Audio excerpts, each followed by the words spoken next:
Hi, I'm George from pettypics.com, and in today's video, I will show you how to design this logo using 3 basic principles.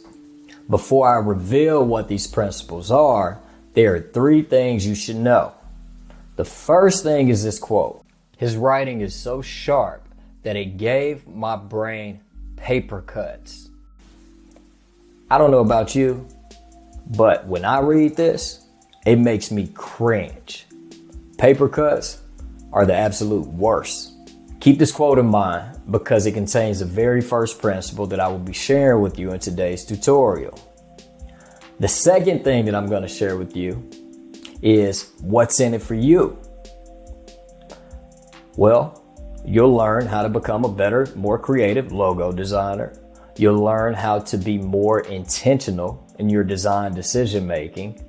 You'll learn how to use mathematical thinking in order to be more constructive, intelligible, and objective in your design processes.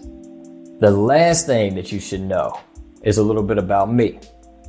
I'm a graphic designer with over 15 years of design experience. I've worked for organizations, both big and small, from nonprofit to for-profit, from startups to multi-million-dollar corporations, from brand development to brand strategy. I even have experience in both digital and print design. Without further ado, here are the 3 basic principles that I used in making this logo. Metaphors, grid systems, colors. Now, in each section, there are going to be 3 subsections. The first is defining the principle. So, what are metaphors? What are grid systems? What are colors? The second part is why they're important. The third part is I'm going to show you how I used each of these principles in this logo design. First, let's start with metaphors. So, what are metaphors? Metaphors compare abstract, hard to understand ideas to simple, concrete ideas. An example of this would be the classroom was a zoo. They're not literally saying the classroom was a zoo. They're figuratively saying that the students are rambunctious. So, now that you know what metaphors are, here's why they're important. Metaphors are important because they help simplify abstract ideas. In Stephen King's memoir, On Writing, he states that metaphors enable you to see an old thing in a new and vivid way. He also states that metaphors are like a kind of miracle that occurs between writer and reader. Of course, he's talking about writing, but I believe this to be true for design as well. In George Lakoff and Mark Johnson's book, Metaphors We Live By, he states that metaphors are not simply a matter of words or linguistic expressions, but of concepts of thinking of one thing in terms of the other.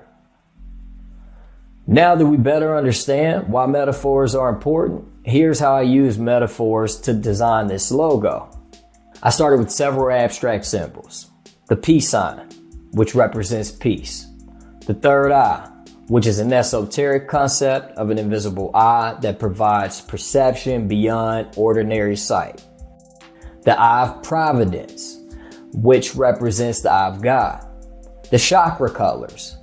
This represents energy throughout the body. And before I get to this last symbol, I want you to know that the client provided me with those symbols that I just called off. So they wanted to use all of those symbols in their logo somehow. They wanted to combine them. The client showed me a sketch, which is this image. And this rarely happens, but I had one of those aha moments where I knew exactly how I was going to design this logo. I knew exactly how I was going to do it. And in order to do it the way that I wanted to do it, I had to incorporate that last symbol, which is the Vesica Pisces. Now, if you don't know what a Vesica Pisces is, one, you should be ashamed of yourself. Two, just think of Venn diagram. A Venn diagram is a Vesica Pisces. Now, that is a very basic example of it, basic and literal example. But the figurative definition of Vesica Pisces is so much more than just a Venn diagram. It is the starting point of all sacred geometry, right? It spiritually represents creation, birth, and the joining of the spiritual and the physical. The Vesica Pisces is important. It is one of the most important things in sacred geometry. You just need to know it. If you're a designer and you want to position yourself differently from a lot of the competition, incorporate sacred geometry into your work. And I'm telling you, you will stick out. Not a lot of people know about sacred geometry because it is considered esoteric. Okay, it is esoteric knowledge. But I can't stress this enough. Learn sacred geometry. It will be your right-hand man. Okay? All right, so all of these abstract concepts have symbolic meaning, right? They have meaning, but they also have symbolic meaning. Once I have enough abstract concepts to work with, I start sketching out ideas. This allows me to weave together these abstractions together in new and unexpected ways. Please do not skip this part of the process. Sketching and ingenuity go hand in hand. I repeat, sketching and ingenuity go hand in hand. You can't have one without the other. Sketching is imperative to good logo design, so don't skip it. So once I've landed on a solid concept, I upload the image into Illustrator, and then I begin to use a grid to design it. This leads me to the second part of my video, working with grid systems. So, what is a grid system? A grid system is a framework used to organize and structure graphic elements. To define it even more, I've provided you with Wikipedia's definition, which states that in graphic design, a grid is a structure, usually two-dimensional, made up of a series of intersecting straight, vertical, horizontal, and angular, or curved lines used to structure content. The grid serves as an armature, or framework, on which a designer can organize graphic elements in a rational, easy to absorb manner. It also states that a grid can be used to organize graphic elements in relation to other parts of the same graphic element or shape. So, why are grids important? Well, in the book Grid Systems by Joseph Mueller Brockman, he states that the use of the grid as an ordering system is the expression of a certain mental attitude, inasmuch as it shows that the designer conceives his work in terms that are constructive and oriented to the future. This is an expression of a professional ethos. The designer's work should have the clearly intelligible, objective, functional, and aesthetic quality of mathematical thinking. Okay? Sit on that for a second. Screenshot this, come back to it, okay? Grids are the invisible glue that holds your design together. Now that we understand why grids are important, here's how I use a grid system in the construction of this logo. Let's start by opening Illustrator. Once Illustrator is open, click Create New. Let's name our document logo _PA for peacefully aware. We're gonna do 2000 pixels by 2000 pixels. RGB, one artboard, create. And before we start, the very first step that we're gonna do is create our grid system. So go to Illustrator, scroll down to Preferences, and over to Guides and Grid. We're gonna grid line every 50 pixels. We're going to subdivide that grid line into 10 pixels.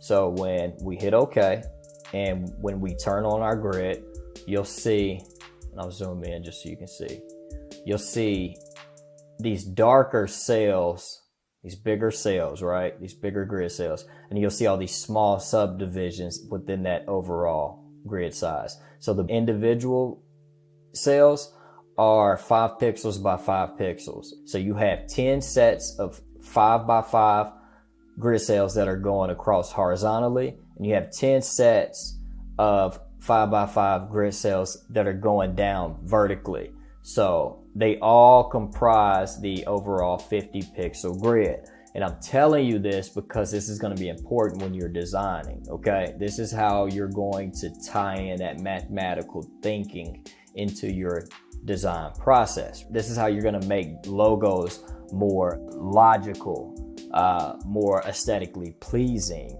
and even more functional depending on the design. So I digress. Let's get right into it. I always start by making a horizontal line and I'm just gonna copy that. I'm going to paste it into place and I'm going to rotate it. That is my, I always start with my XY axis. That's what this is. Now, if you notice, it's kind of just floating on top of the grid. I want it to snap to the grid perfectly. So I'm gonna go to View and I'm going to turn on Snap to Grid. Okay, so now if I take this, and I move it, you know, I can get it perfect. Let me set it on there. Actually need to make it all smaller, okay? Because I want it to be perfect. So I'm just gonna shrink it down. All right, perfect. Actually, for the sake of this video, I'll turn it soft blue, and that way you'll see it. You'll know it's a grid, okay? So that's our XY axis. So now that we have that, grab the circle, the ellipse tool, hold Shift Option. Let me zoom in a little bit. Hold Shift Option, click and drag, okay? For the circle, I'm going to go to Stroke, and I want to align my stroke to the inside of my circle. The reason why is because I want it to perfectly rub up against the underside of the grid cell. And just to show you, if I do that stroke on the outside, it puts it on top of that line. If I do it in the middle, it splits it evenly above and below. But I'm gonna align it to the inside of the circle. Once that's set up, take this object, I'm gonna hold Option Shift and drag it to duplicate it and paste it. Also, I don't want these to be green. I want these to be black so you can see the difference. So this is our Vesica Pisces right here. I'll finish designing my symbol by drawing a vertical stroke down the middle, turn my grid off. Looks good. So now I will cut my grid back on. And now I want to define the width of the symbol.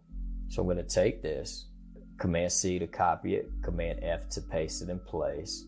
And I'm going to hold Option Shift to drag down 4 grid cells, okay? So 1, 2, 3, 4. That's 20 pixels, okay? You don't have to keep these numbers in your head. You'll see why they're important if you don't get why they're important already. Okay, so now I know I want 20 pixels width for my symbol. So let me go ahead and create the middle part. That is 10 pixels on the left side of this stroke and then 10 pixels on the right side. Let's cancel that. Let me go ahead and delete this line that I put in here. No longer need it for the width of the eye. I'm gonna Command C, Command F to paste in place. And I'm gonna Shift Option, click, drag down 4 cells. That was a lot. So I'm gonna hold Shift and Option. I'm gonna click, and then I'm gonna drag it down 4 cells. So now if we turn off our grid, you can start to see the shape come to life. I also need to give this logo an outer stroke because there was an outer stroke on it. So I'm gonna copy this, paste it into place, and I'm gonna move up 1 grid cell. So that is my stroke that I'll be using in this logo design. So that blue and green stroke that wraps the symbol, that is not done by using a physical stroke in Illustrator. That's done by me using a grid cell that I created. The good part about this stroke is that it is 1/4 of the overall width of the logo. So the width is 20, the stroke is 5, right? So that's 1/4. So there you go, incorporating mathematical thinking into your logo design. So when you're talking about this stuff, when you're explaining it, you can be like, yeah, the outer stroke is 1/4 of the overall width of the symbol. And you can get more technical with your jargon, and you can let them know like, hey, I actually tied in geometry with this design. I didn't just arbitrarily make a stroke. There's some type of mathematical relationship between the width of the symbol and the width of the stroke that wraps the symbol. So if you remember Wikipedia's definition of grid, grids can be used to relate elements to other elements. So this is a perfect example of that. So now that we have that, now time to make the eye. Go to the ellipse tool, click, hold Shift, Option, drag, boom. Okay, we have an eye that has 10 pixels of space above it, 10 pixels of space below. Now we'll draw the highlight of the eye. This gets a little tricky. I'm going to show you this real quick.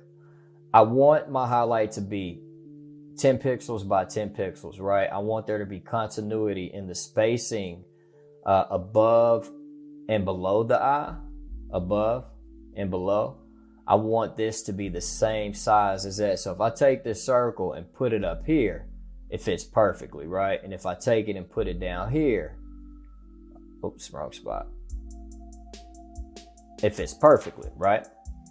So I have the width that I want, but I do not have the alignment that I want. It's snapping to the grid, so it won't let me snap it to the stroke of the eye. So I am going to go to View and turn off Snap to Grid. I'm gonna hit Command Y so we can get an overprint preview. Now, don't freak out if you've done this and can never figure out how to undo it. All you do is hit Command Y, okay? So now what I'm gonna do, I have my shape. I'm going to zoom in on it. I'm gonna click and drag. And I'm gonna line that up. Perfect.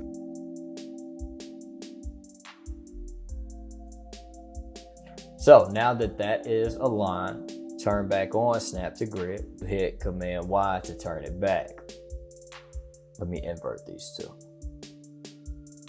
I want this to be white. So if I turn off the grid, you can already see the logo. Oh, this is gray.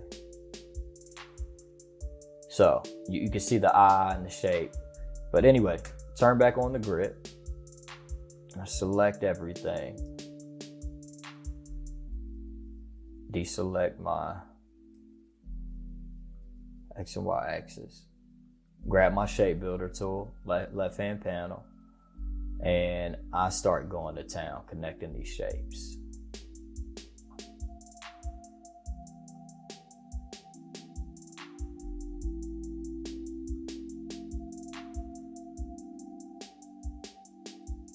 Get rid of this, don't need this.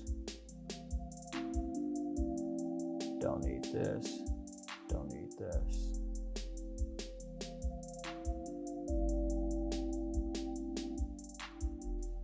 I'm gonna take a white shape. I'm gonna place it behind the logo. I'll select everything except for the X and Y axis. And I'm gonna punch out the white that's behind this logo. So now let me delete this because I don't need it. let me go here. We're gonna start. Swap that, turn that stroke off. For this, turn that off. For this, turn that off. For this, I'm gonna turn that off. I turned off the stroke because I wanted perfect alignment, right?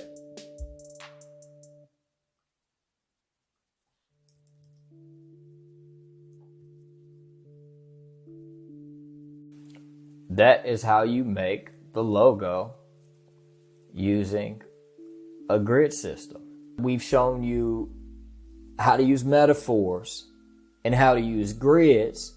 Now we're going to transition over to our third and final segment of this video, which are colors. And I will be showing you how I use colors in this logo. So, what are colors? According to the book Color Studies, 2nd edition by Edith Anderson Feisner, she says every color has 4 dimensions: hue, value, intensity, and temperature. Hue is a pure color without any white, black, gray, or complementary colors added. Value is how light or dark the color is with the color removed. So the easiest way to see a color's value is to convert it to grayscale. This will show you the value of the color. So you want to think in shades of gray. Think 50 Shades of Grey, but not the movie. Another thing that you can link with value is luminance. So the colors that have lighter values, like yellow for instance, that has more luminance than a blue violet or red. So the more you understand the value, the better you can design with colors. After value, there's intensity. The saturation. It's how bright or dull a hue is. So the image at the top is 100% saturation. The image at the bottom, I believe, is like 20% saturation. So you just want to think about that when you're working with colors. How bright are these colors? How vivid are these colors? Do I want them to be more sophisticated and a little duller? Or do I want them to be more flamboyant and a little louder? So think about all this stuff when you're making these design decisions, because it's important. Next and last is temperature. The temperature is literally what it sounds like: the warmth or coolness of a color. And the easiest way to see this is to look at a color wheel. It has a cool side, which is on your left, and it has a warm side, which is on your right. The cool colors consist mostly of greens and blues. The warm colors consist mostly of yellows and red. So cool blue, warm red. So why are colors important? Colors affect us physically. Color plays an important role in conveying information, creating certain moods, and even influencing how we feel. Research has shown that warm colors stimulate us and increase our temperature, while cool colors relax us and decrease our temperature.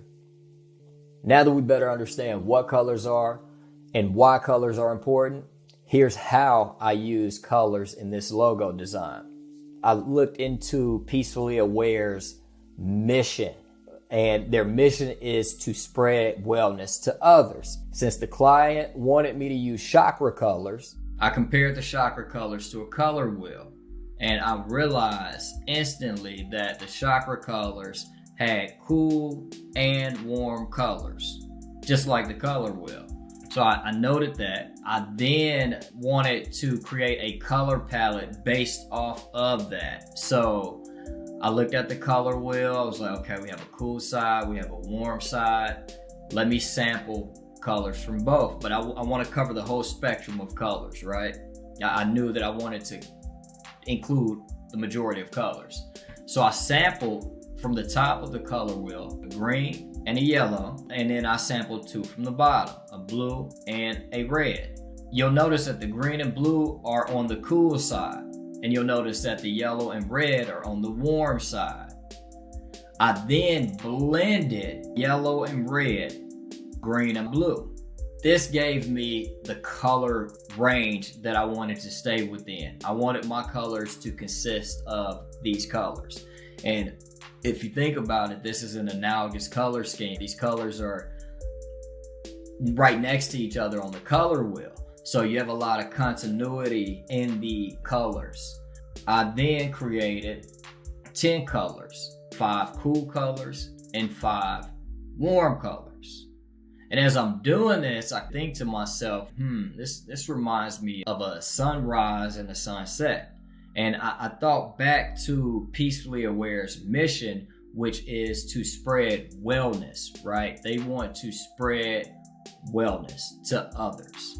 So when I thought about their mission and I thought about sunrise, sunset, I just thought to myself, this is a new day. This is a new opportunity. You woke up this morning, be grateful. I wanted to metaphorically convey the sunrise and the sunset in the logo design. So I took the colors, I looked at the logo, and I waited a while, and I clicked here, and I was like, you know what? Let me try to make it a gradient like this. So I put a gradient on it. I did the same for here, put a gradient on it.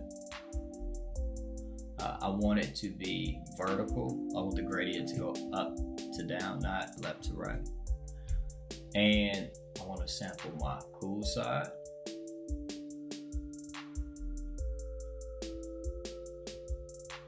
And I want to sample my warm side.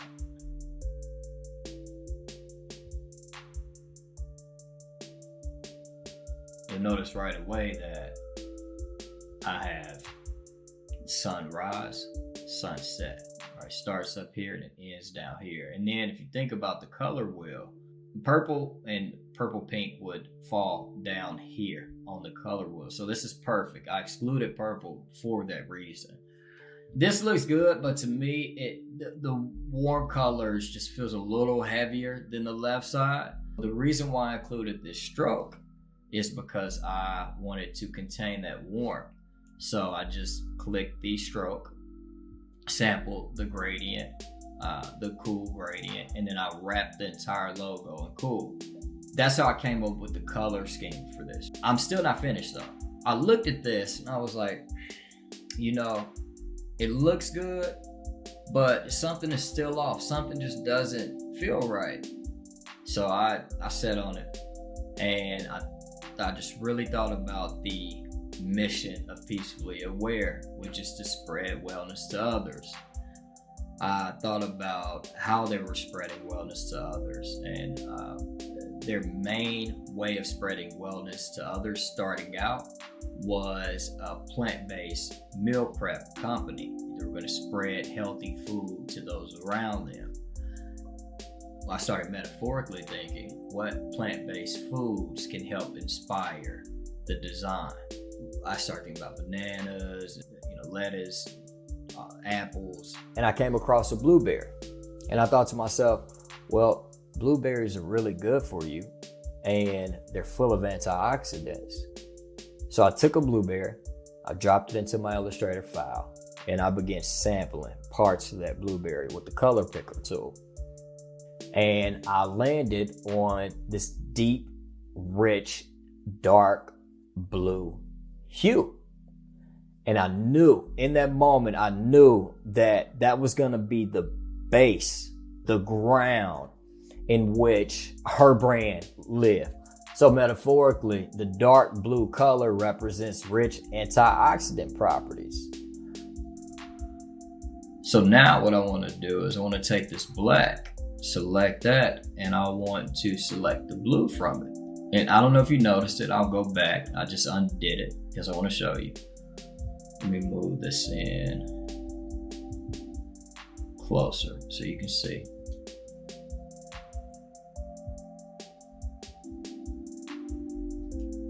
When I select this and color select this, it pops that blue in there. So before, after. I want to do the same for the eye, because I don't want to use black as my dark color. I want to use this blue. Now, that to me did it. Now my logo is dark enough, it could be printed black or white. So every color in this icon has meaning. So fast forward, this is the end logo. After we create the icon, we then add the text. And all I did for the text was I went to Adobe Typekit. I wanted something that could be licensed. And then I wanted a font that was friendly and it felt inviting, you know, and approachable. And so I kerned the type negatively. Kerning means reducing the space in between each character in order to metaphorically convey or communicate closeness. So the letters are closer together, and that means you can belong here, we're close here, and you can take it however you want to take it. I have cool characters and I have warm characters. And I didn't mention this earlier, but the reason why I picked 10 colors is because there are 10 letters in the word peacefully. And I wanted each letter to have its own color. So that's where that came from. And I literally, the colors I showed you, the blue to the green, it blends, yellow to red, it blends. They're all analogous to each other. The warms are analogous to warms and the cool are analogous to cool.